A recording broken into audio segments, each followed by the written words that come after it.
And I am a playwright as well as a partner at a law firm, Pipestem Law, where we do a lot of work on ending domestic violence and sexual assault against Native women, as well as restoration of tribal sovereignty and jurisdiction. And we work on Indian Child Welfare Act cases. I happen to be the president of Vision Maker Media's board of directors.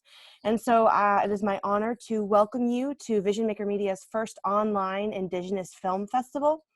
Vision Maker Media is a Native nonprofit located in Lincoln, Nebraska in the United States. Vision Maker Media empowers and engages Native people to share stories.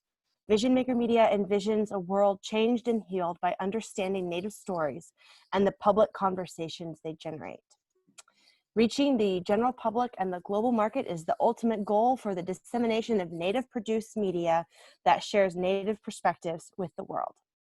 Vision Maker Media continues to showcase the most compelling Native stories for public broadcasting on local PBS stations and online. Very excited to have you here with us tonight. We will be meeting with and talking with the folks behind two of our favorite documentaries that you can watch this week, Blood Memory and Now We Rise. But before we get to that, I just want to take a brief moment to say a little word of thanks to our sponsors. This entire festival has been sponsored by the Lincoln Journal-Star, Woodland Voices Flutes, Lux Center for the Arts, Native America Calling, National Native News, Indigify, NV1, FNX First Nations Experience, NET Nebraska's PBS and NPR stations, Woods Charitable Fund, Humanities Nebraska, the Lincoln Community Foundation, Lincoln Arts Council, the National Endowment of the Humanities, the Cooper Foundation, the Rice Foundation, the Cherokee Nation Film Office, and the Corporation for Public Broadcasting. So thank you to all of our sponsors who have made it possible for us to be here tonight. And I just want to welcome you all to a very special discussion of two films that I think have very powerful perspectives and storylines in them. They're beautifully crafted, and we're very blessed to have with us tonight folks who are featured in the film and folks who worked behind the scenes to make the film possible and to create it in the first place. So first, I think a lot of the folks who are tuning in, I hope, have seen these films. They may not have, right? They may not yet have watched it. So maybe I'll throw it to you first, Drew, to just give us a little introduction to Blood Memory, and then perhaps you could introduce Jerry and get us started in a good way like that. Yeah, thanks for having me. It's awesome to be here again after the panel yesterday. And it's been an awesome week of films, so hopefully everyone's checking those out. And yeah, I'm Drew Nicholas. I am in Eastern Pennsylvania now on Lenape land here in Bucks County, Pennsylvania. And I'm the director producer of Blood Memory.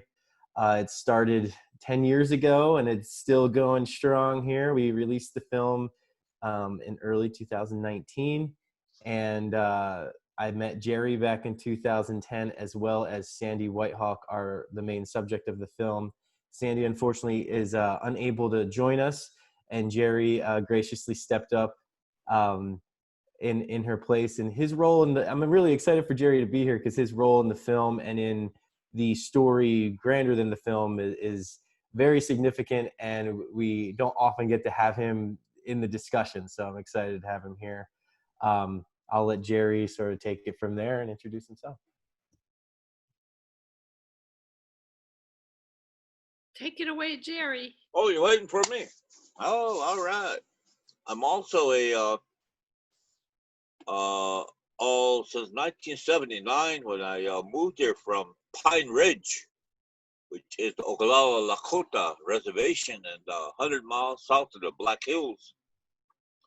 I finished my education at the University of North Dakota and went to grad school, and then I came over here because nobody wanted to hire an AIM guy like me. So that's how I wound up in St. Paul, Minnesota. And I always say, people who know me across Indian country, I say, my name is Luke Warmwater, and I reside in a land of 11,850 lakes, because there's 11,837 lakes. I just rounded it off. 11,850 lakes and 10,000 treatment centers. That's why I've been sober going on 26 years. Mm. Yay. And that's my main thing of life today. I really appreciate Drew asking me to be here. I appreciate once again many times for us to go to the opening in Arizona and to go out there to be able to be a part of that, be a part of the panel there, and how we first saw Blood Memory, which is a song that people think we write songs, but we don't write songs. We compose songs in the Lakota way. I'm a singer. I was a dancer when I was a little chubby boy at 5. I used to love to dance, and that's how I grew up. My first language is Lakota, and I learned how to sing after my dad passed away.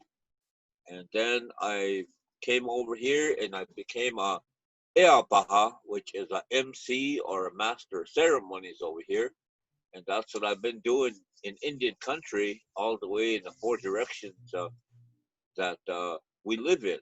And currently residing in East St. Paul in Minnesota and Minnesota, as I was saying.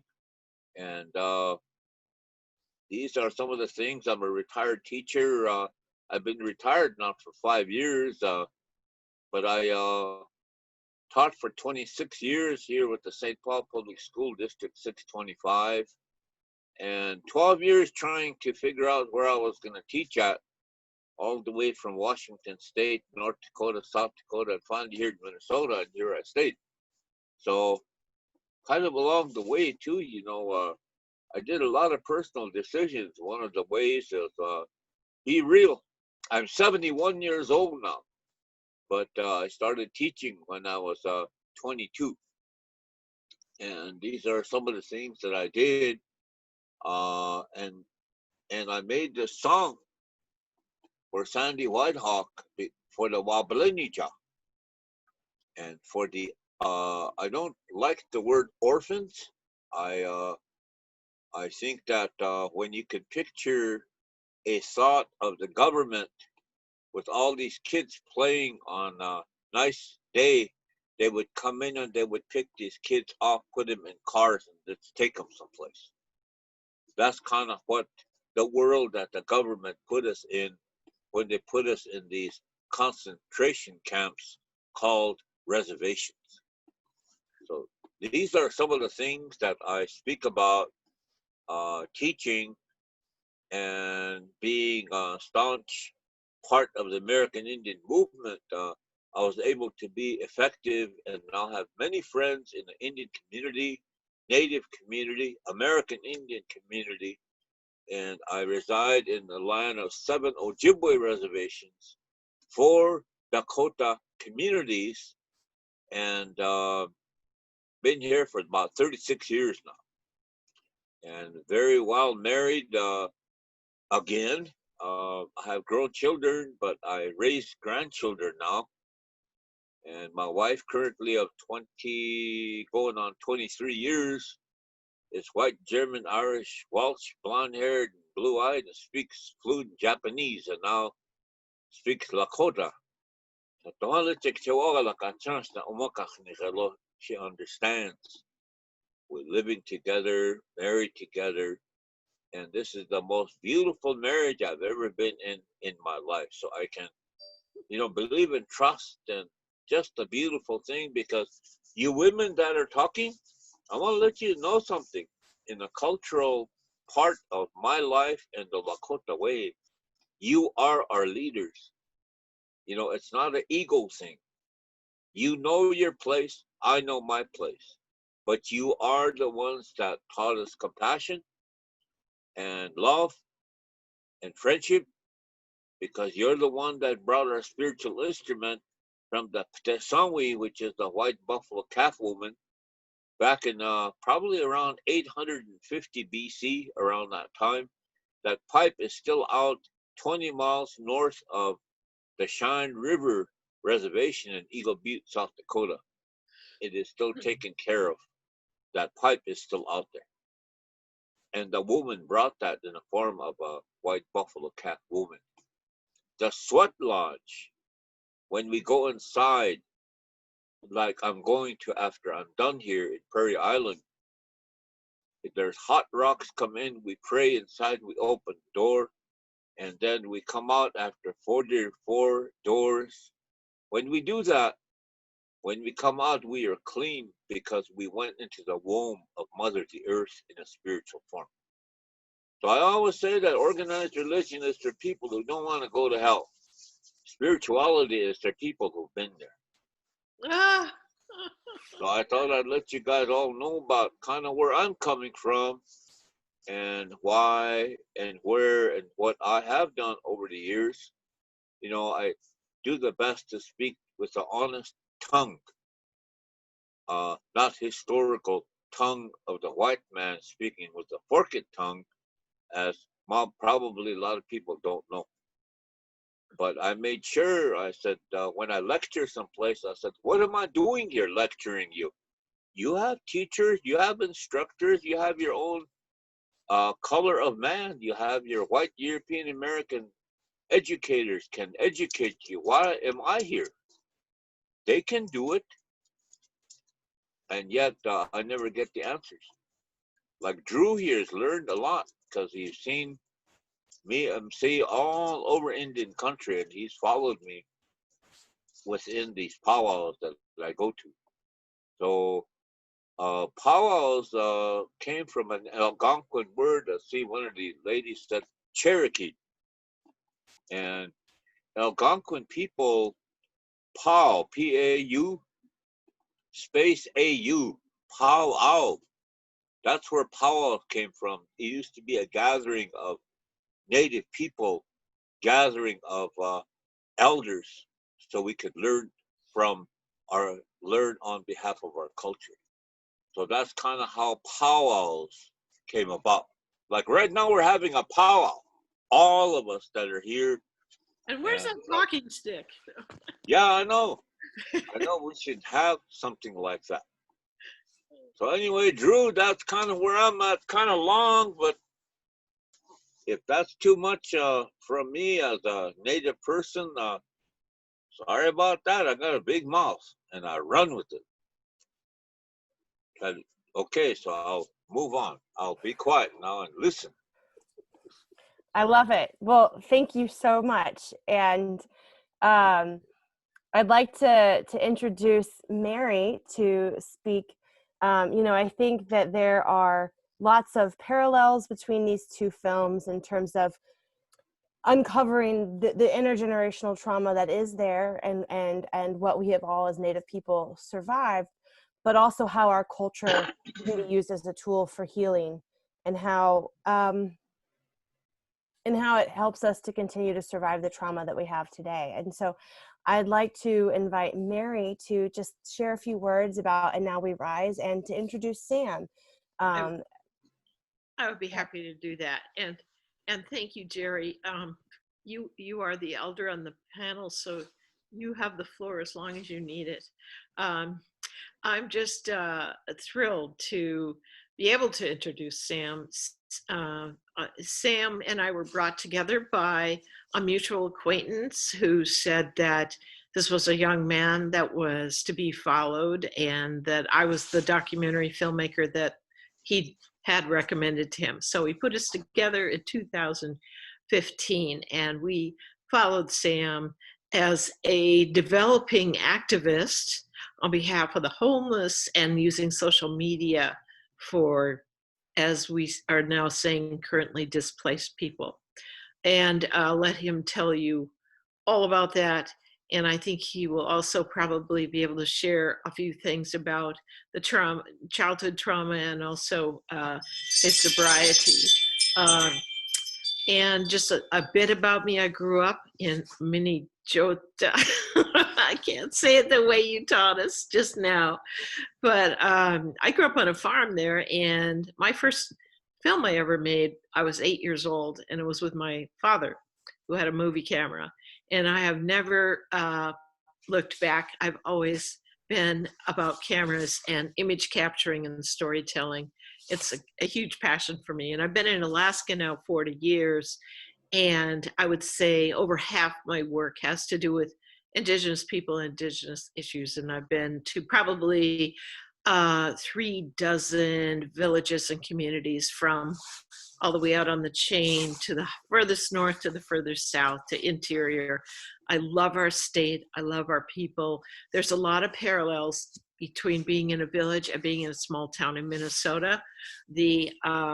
The warmth and support, as well as the problems, but we never locked our doors growing up, and the children ran from door to door and on their horses and on their bikes. And I felt at home as soon as I went to my first village in the 80s, felt completely at home. And I've been very honored to be entrusted with so many important stories. And I'm not done yet. I got another 20 years, I figure.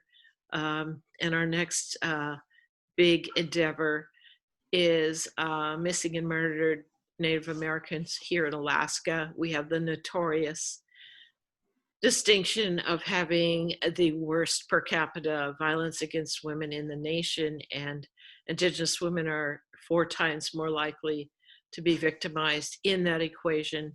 And we are looking at changing that. So with that, I'll introduce Sam, who's become almost like a son to me through this process.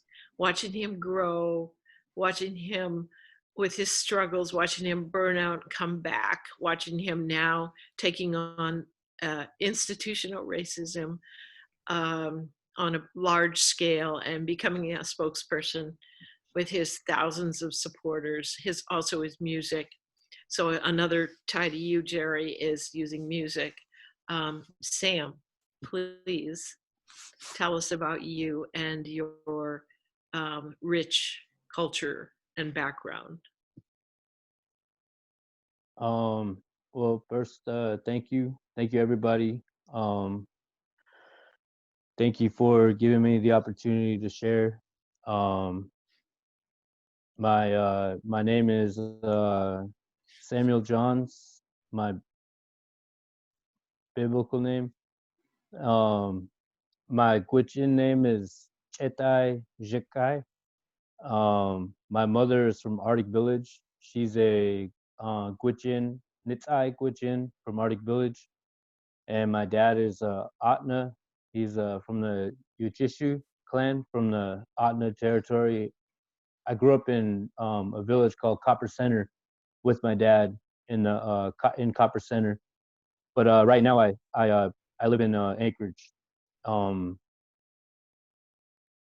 The documentary, it's about helping people,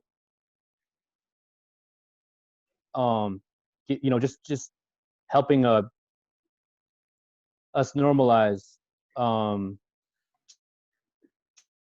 treating people like they're normal, And I just want to thank Mary for allowing me to amplify that message, to treat people like they're just regular human beings. And that's one thing I really love about the documentary, is that I have the opportunity to amplify that message, to treat people, with decency. And that's why I really appreciate Mary for helping with that. I don't know what else to say. That's great. That's wonderful. And I think that I just want to let everyone know who's tuning in right now and watching that you can ask questions of the panelists. There's a Q&A feature. And so if you want to ask Jerry or Sam or Drew or Mary a specific question, you can type it out in the Q&A and I will read it out loud to them. So please do go ahead and submit your questions. One question I'd like to ask to both Jerry and Sam, and maybe we'll start with Jerry first. There's so much in Blood Memory that's important, and a lot of important interviews. And I just wonder if you had to pick one thing that you hope the audience will leave the movie with, what is that one thing that you hope they really take away from seeing this film? And Jerry, I'd love to hear your response first. You know, that is very simple for me. It is a story of Sandy Whitehawk. It is her story. She's a Lakota woman. She, as you know, was taken off the reservation, so she had to come back and relearn her Lakota ways after growing up outside in a different state. And she had to return back in her own way and relearn who she actually is as a woman and as a Lakota, and to learn that she is very important even as a veteran. So I believe that this question is not so hard for me. I think it's really easy for me because she is one of my leaders anywhere, and I will support her when she endeavors to do many things. One of the ways is through blood, memory, and her story.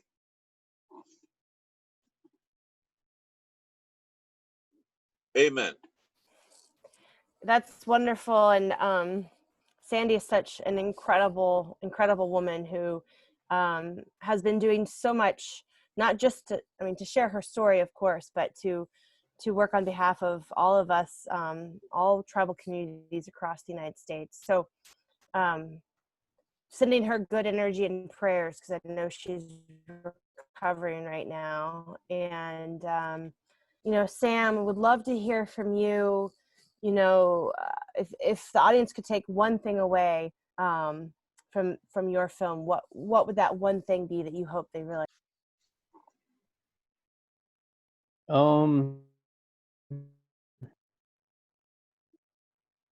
I think to just really like, I don't know, I think in every connection we try to pull out something that we cherish within us, like whenever I met an unsheltered relative, I would try to pull out something, a memory that they loved the most about themselves, and try to harness that. And I think a lot of people that experience unhealed trauma kind of forget about that part of them that makes them feel confident and feel good about themselves. And I think a lot of people can dig deep and harness that, like especially when it comes to helping homeless people, like just finding out what people love and finding out what people love, and like if somebody loves to drum and sing, find them a drum and reconnect them with their culture, and or just with anyone, just find out what they love to do or what they're missing, and just try to help them get that back so they can help heal themselves, but yeah.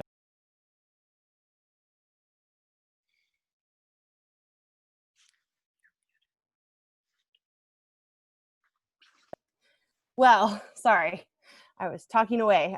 Thank you, Sam, for that. We do have a question from the audience. So it comes from Heather.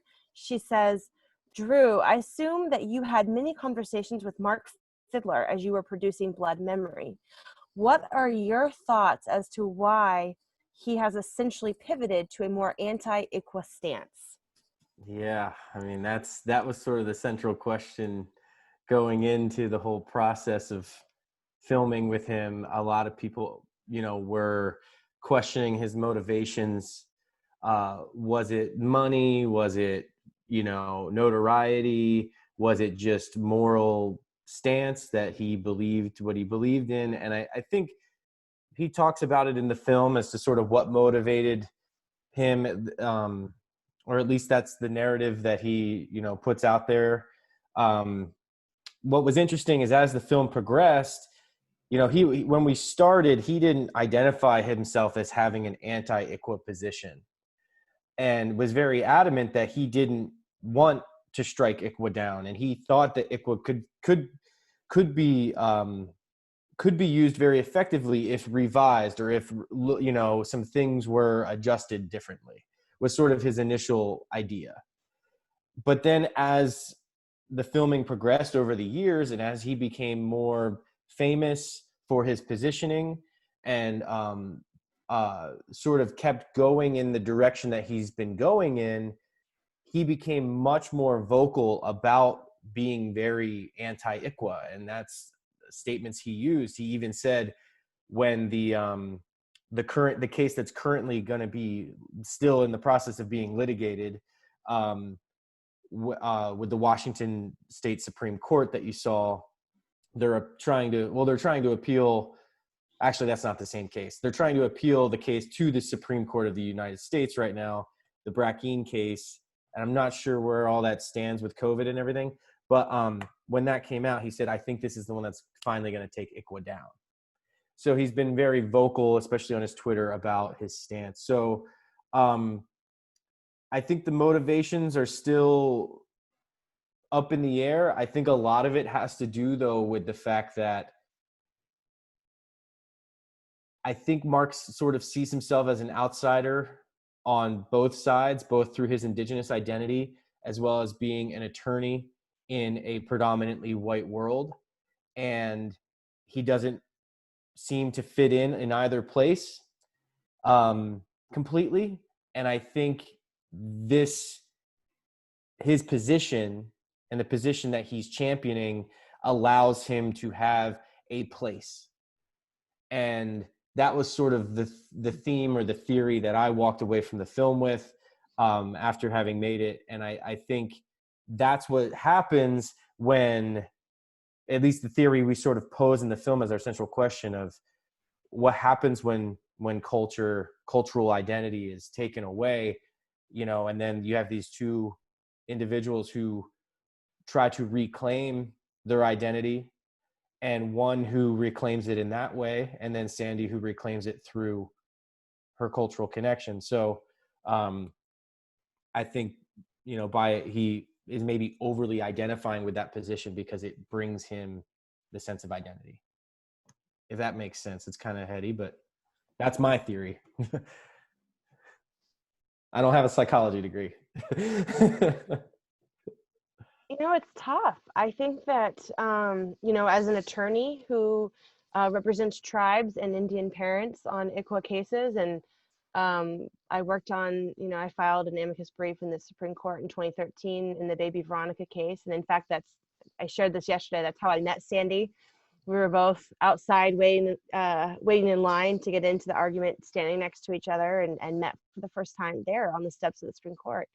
I think it's really hard to really understand sometimes the folks who oppose, the notion that we should keep families together, and that families shouldn't be ripped apart because of some colonial prejudicial notion of what's better for a child, or that a tribal government should have a say if a child is going to be removed from their home.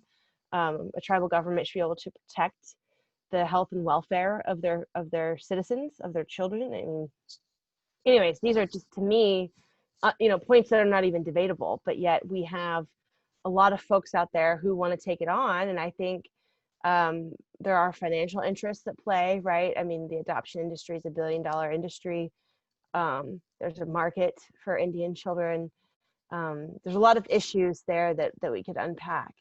So, but I think trying to understand where these folks come from, is important.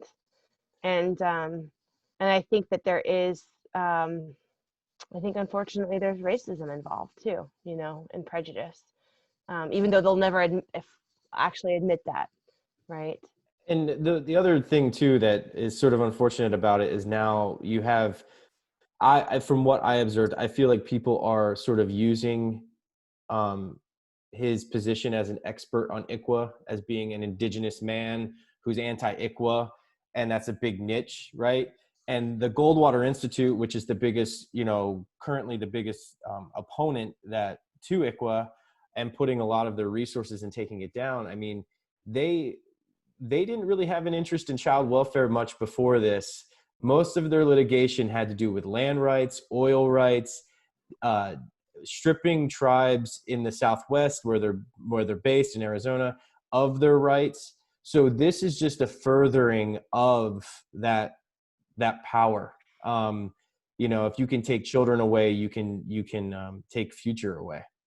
Well, and I do think that we see the separation, but I think they being like the Koch brothers who fund Goldwater and things like that, they see any time they can destroy or eliminate tribal sovereignty as a victory for them, because their industries, their private corporations, they have filed briefs in cases where you would say this has nothing to do with your industry or your business. Why are you arguing against a tribe's civil jurisdiction over a non-Indian who sexually assaults a native child on tribal lands? Why are you fighting that, right? That has nothing to do with the oil and gas industry that you work in. And yet oil and gas companies did. And I think that's because they are trying to undermine tribal sovereignty anywhere they can. They see that as a benefit to them, because ultimately their end game, I think, is they don't want tribal governments to be around. And I think that's a flawed approach. I think that tribal governments are like any sovereign. They have a goal of protecting the people who live within their borders for the best interest of everyone. They're not anti-business. They might want to protect their environment for future generations, but it doesn't, there's sort of this, I think, misguided belief that we have to destroy tribal governments in order for businesses to make money, which is just not at all true. And, but that's where a lot of these folks come in, and it's, I don't know Mark Fidler personally. I don't know what conversations he's had with these folks or what conversations he hasn't had. I also think as Jerry and Sam can probably also speak to, folks have a lot of trauma and a lot of intergenerational trauma. And, I just think we have to always realize that when people come from a place of trauma in these instances, we need to remind ourselves too, to not criticize them, but to try to support them and their journey, like we would anyone else. So, but yeah, I think that, I think that, there's an important connection that is lost in these cases. And maybe that's something that, Jerry, you could talk about a little bit is, you mentioned early on in this call that Lakota was your first language. What does that mean for you, that was the first language that you spoke? And what does it mean for a Lakota child who is taken out of their home at a young age and not given that opportunity to learn their language? How is that damaging? Well, it's kind of interesting. Here it is in the 21st century, and you're asking me those questions. Because the Indian Education Act was founded in 1972. Think about that. And that's where the native person on reservations were to be schooled so they could become human beings properly according to the government of the United States of America. So when you spoke the language of the Lakota, in my case, my own ownership of this statement I'm making is that's all we knew. And I know when I went to kindergarten, they put me at a certain table by myself, and my aunt used to come in and speak Lakota to me. And she said, you need to really put upon yourself to learn what it is that the teacher is trying to teach you. So I did the best I could. I told my dad about that. And even back then, there was a black woman that was a teacher in 3rd grade. and she called us all dumb.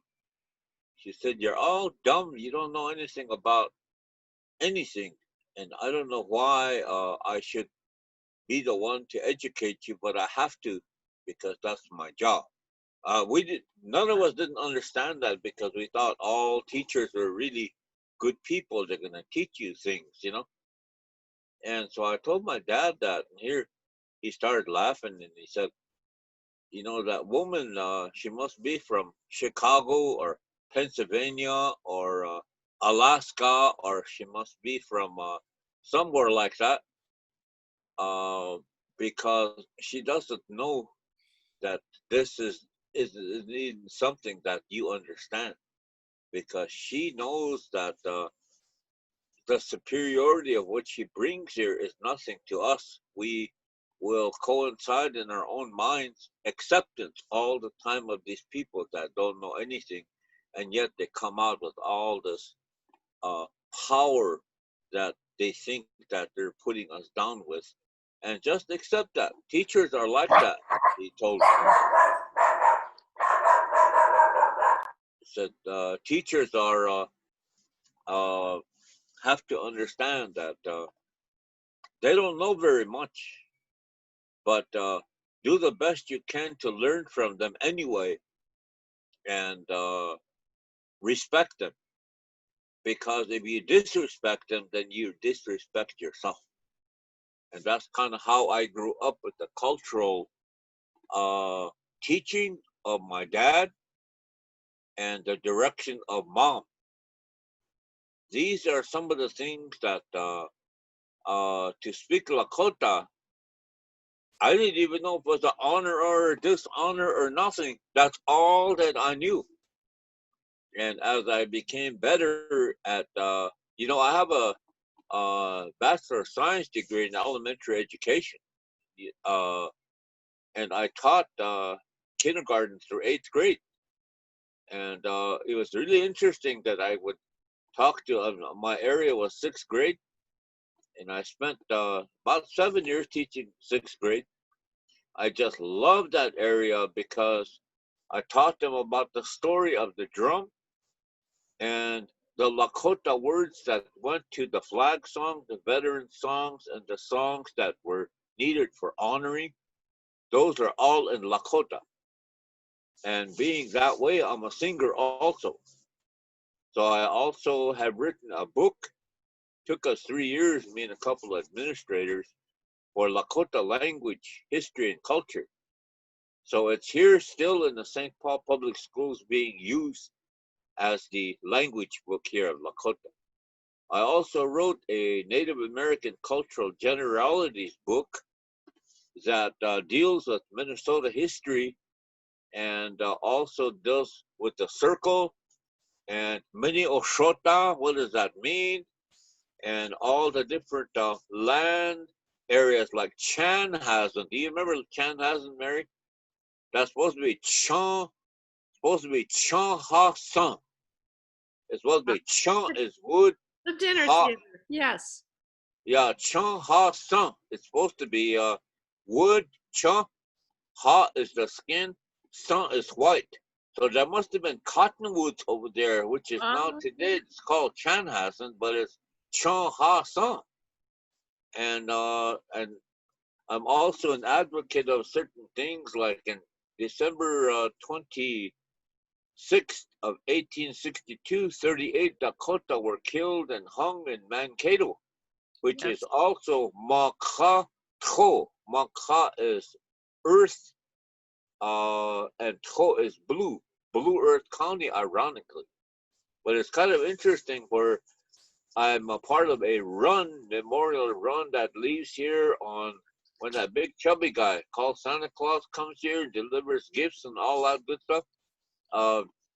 By that time, we have our prayers, the pipe ceremony, the songs we need for those runners to start running right at midnight. They run all night until we get to Mankato the next morning, and then we say our prayers and our ceremonial thoughts to the 38 Dakota that were killed there at 10 o'clock on December 26, 1862. So I thought I'd let you know that what I learned from the people here is I didn't learn from the white man. I learned from the indigenous people here of the Ojibwe, Lakota, Dakota, and Nakota people.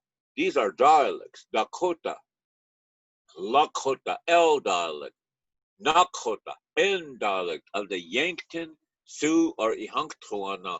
I think the narrator mentioned something from the Yankton, you said. So I thought Ihanktuana was kind of one part of it. That's over by Marty Greenwood and Wagner. You know, I've been all over that area emceeing those powwows. So I really picked up a lot of friends down that way. Singers, dancers, people that are in a spiritual part. And these are some of the many things that I look at, um, some of the many things of reservation as opposed to here. Um, Everybody speaks English here. All the native kids speak English because they were never taught the language of the Lakota. So their parents were never taught. The grandparents were never taught. The attorney, our narrator tonight, spoke of racism. He talked about prejudice, prejudgmental things. Yes, you know what? It's kind of interesting that here it is, the 21st century, and we still have to go through that kind of thing because grandparents never learned how not to be racist or judgmental to people. So the parents didn't know, so the kids don't know, and nobody knows. So it's kind of interesting how people look at change, what is supposed to be precious, and yet I find it really, really hard sometimes why people ask me to come in and consult. And I'm doing that with the Shakopee Public Schools. Next Tuesday, I'm going to meet with a whole bunch of people. I have a big drum. I'm going to tell a story of the drum. And I may sing a couple songs to give them an example. And that's kind of how we're meeting with parents that do not know the language, they do not know the culture because their parents did not know that either. And their grandparents didn't know that either. So what are you going to teach your young ones? That's where I come in as a consultant with the American Indian part. And I'm getting older too. I'm 71, but yet I'm still doing it. And how come those teachers can't do it? Because they simply don't think it's part of their thing. Because the administrators don't think it's important. All they want is the curriculum of Minnesota history and Minnesota way, and then what America wants us to learn in our social studies textbooks. So it's really important that I grew up that way. I didn't know how important it was until I came over here to Minnesota and I realized there are very few Lakota over here. And I could speak with the Dakota people here of the 4 Dakota communities. I communicated well with them and I could speak to them. But I know that the Ojibwe people language is really strong, and it still is, of the 7 Ojibwe reservations. And these are some of the things of language. Once language is learned, then the culture is learned. The culture can be learned through the language. So the language is very important for me to say that communication would really get easier if we could explain through our language and our history and our way of life some of the things just by being who we are. We don't have to go around and tell anybody. Kind of an interesting thing that Drew was talking about, this fiddler guy. I think I saw him on some of the workshops I've been to somewhere with Sandy. Kind of interesting that I didn't know that someday, these people would kind of change their minds about the native people because this is kind of like what the popularity does and what the how people look at you. For me, women are the first. You can have the leadership. You can be our leader. I will support you in anything that you do. That's my wife is my boss here at the house, and she's the boss of all my grandkids and my kids now too, because they're my not my takoja, but hinami chincha. They are my children now. So I'm with them every day. At 71 years old, they call me dad, and I'm really proud of that, because that's the way it is in Indian country. Because we're not related to each other, but we are as a family, as a Tiwahe. So all of you that are out there, tonight, I'm part of you, and we are part of a Tioshpaye, a gathering, and you're part of my friends, Mithakola, and then you're part of my sistership and nieceship and the different relatives, and like Drew would be like my nephew. These are kind of things that we do when you come to meet me and you sit and talk with me, that I do, even though we're not related, respect you the way you are. I bet I can't even remember your names, but I'll remember your face and the really good things that I got that made me feel good tonight. That's what's going to Mm. happen. So I do the best I can that way. This is for our narrator. Is it Mary? Or, Yes, yeah, okay. Is that good enough, Mary? that's wonderful. Thank you. Thank you so much. Yes, and we have just about 10 minutes left here, and so one thing I want to make sure that we get to ask is, Sam, I know that you have a Facebook group called Forget Me Not, and so maybe you could tell folks about that and what the latest is with your Facebook group and all the work that you do.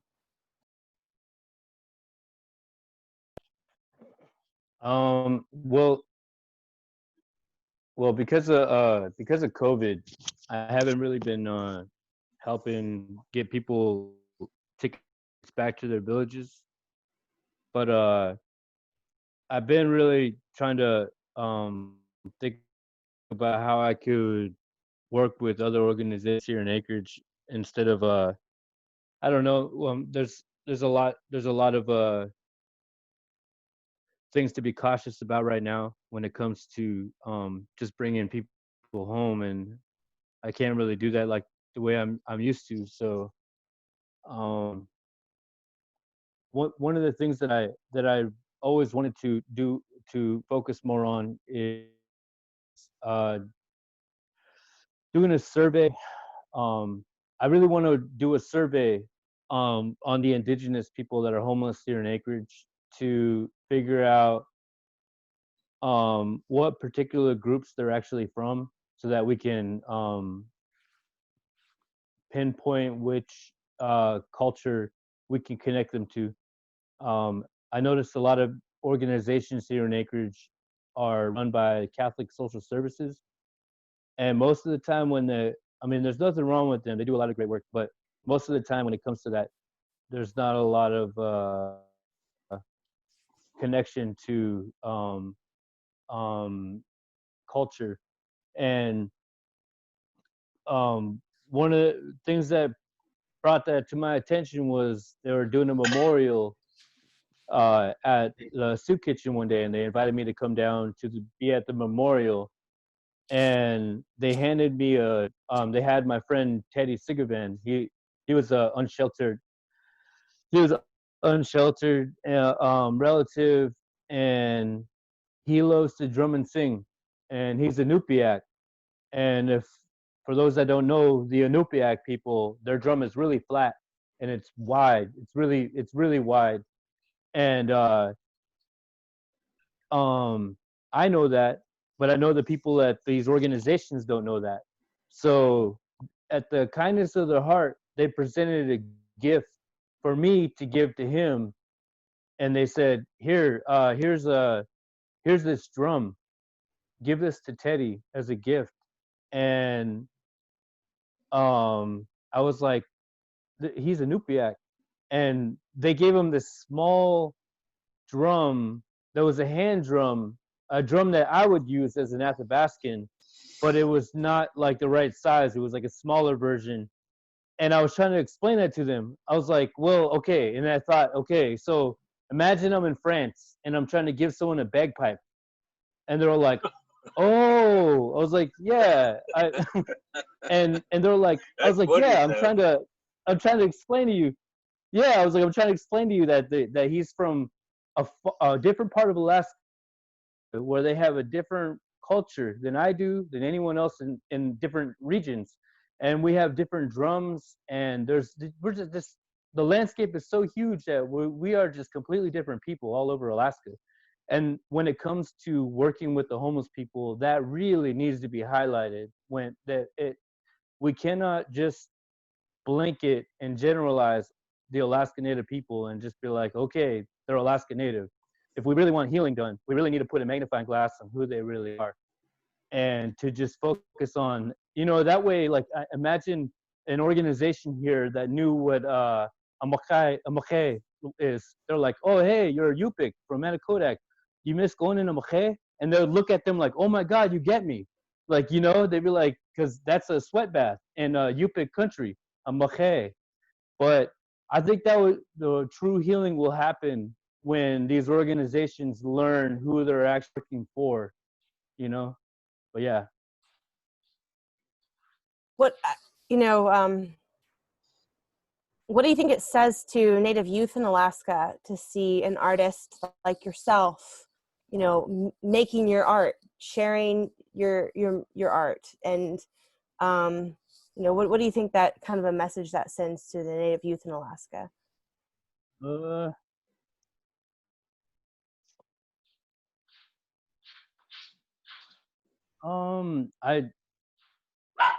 I hope that when it comes to me doing my art, I hope that I inspire and influence others to tap into that within themselves too. Because, like, for instance, my daughter, Aaliyah, she's 13 right now, and I love when she disappears and starts drawing, because, like me, I can't tell her, hey, make music. It's good for me. Should be good for you, you know. But I allowed her to figure out what she loves, and she found that, and she loves to draw. She's an amazing artist. One time she drew Trevor Noah. I don't know how she did it, but she did it. But she's a really amazing artist. And if any youth are watching me, I I don't really like being an artist because I don't like people idolizing people.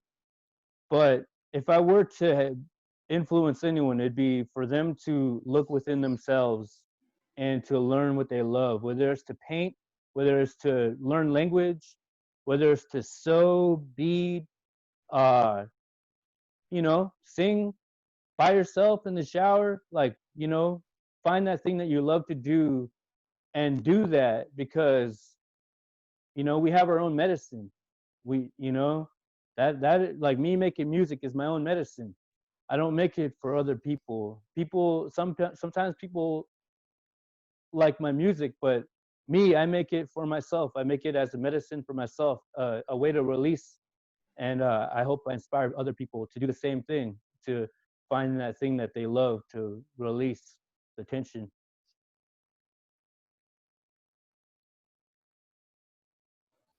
Well, we have 3 minutes left. Um, Mary, any final closing thoughts on what's next for you and Sam and this film and what you're doing together, or where the film might go next? I just wanted to add, there's a couple of scenes in our film where youth are watching him or being impacted by him that I think are very telling. So I encourage people to look at that, because there's nothing stronger than the pictures of these kids grabbing his drum, of being riveted when he tells the story about Obama, etc.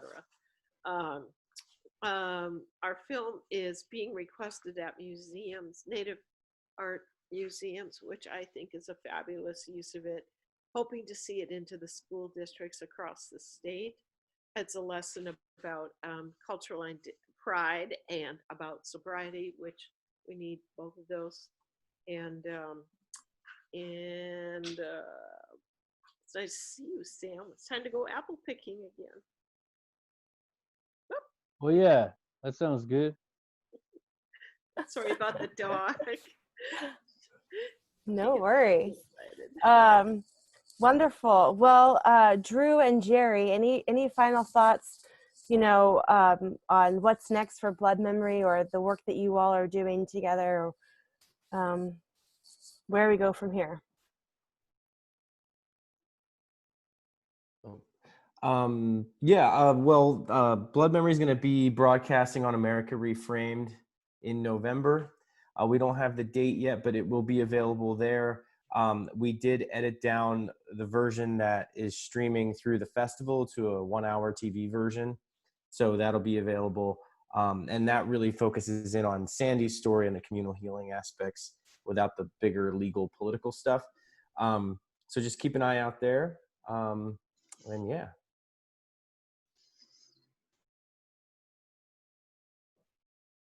Great. Well, thank you all so much for joining us today. You can learn more about the festival on Vision Maker Media's website.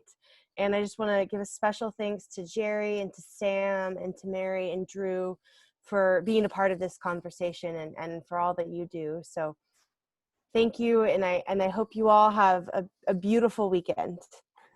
And Okay. Thank you. You as Thank well. you all. Nice to meet you Bye. all. Nice to meet you all. namaste.